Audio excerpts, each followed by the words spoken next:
pleasure to recognize the only pharmacist in the Congress, Mr. Carter of Georgia. Thank you, Madam Chair. Thank you, Madam Chair. Mr. Strait, I'm going to start with you. Dr. Burgess asked you earlier in this hearing about changing a drug from one schedule to another, and I wanted to expound upon that and ask you, you mentioned that it can be initiated in a number of different ways.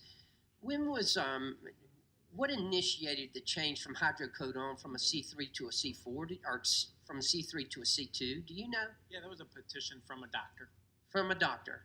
Why did it take so long? The opioid epidemic started in the early 1990s, lasted, and arguably the epitome of it was in 2006 to 10, and yet it took you until 2014 to initiate that, or to complete it, excuse me. Yeah, to complete it.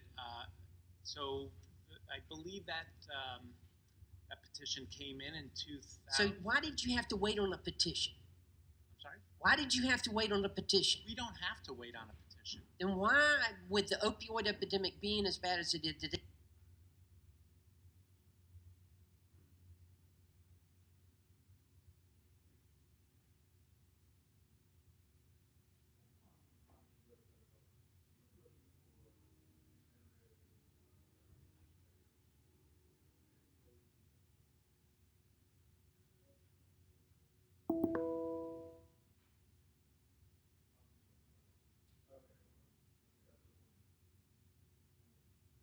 take the DEA until 2014 to reschedule hydrocodone from a C3 to a C2?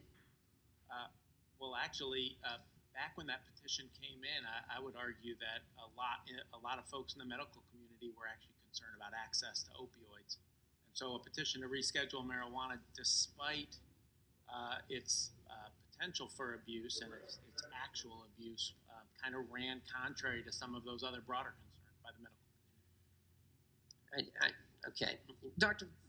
Dr. Vokal, you and I have worked together for many years now, and I have great admiration for your work and great respect. You were asked earlier, I believe it was from Representative Castro, if marijuana is a gateway drug. And I'll have to be quite honest with you. You gave a very scientific response, something about sensitivity. Is marijuana a gateway drug in your opinion?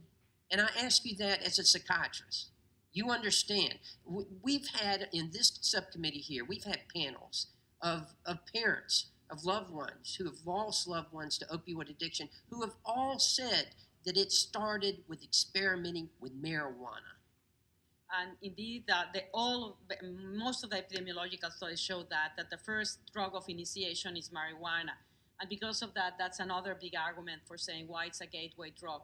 The counter argument and why it's not so simple is that it states that if you have the vulnerability for drug taking, it is much more likely that you're a teenager that you will encounter marijuana than heroin.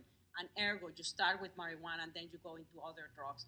That's why it's not such a simple, and that's why I basically say overall, I would state, based on studies, not just in epidemiology, but in laboratory animals, that if you expose them early on, they are more sensitive to other drugs, that it has... But wouldn't you agree that the psychological effects of experimenting with marijuana lead to other people to experimenting with other drugs, which leads to more addiction? Yeah, and no question about it. That's been proven time and time again.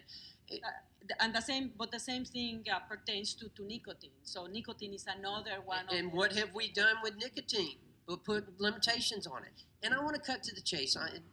If you want to see time fly, wait until you get up here for 5 minutes. But now I want to cut to the chase. Everyone up here has expressed the same concern. We need more research. Tell us what we need to do. Mr. Strait, what do you need?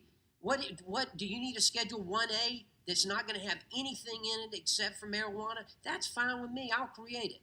I'll legislate that. But tell me what it's going to take. Please. Two things.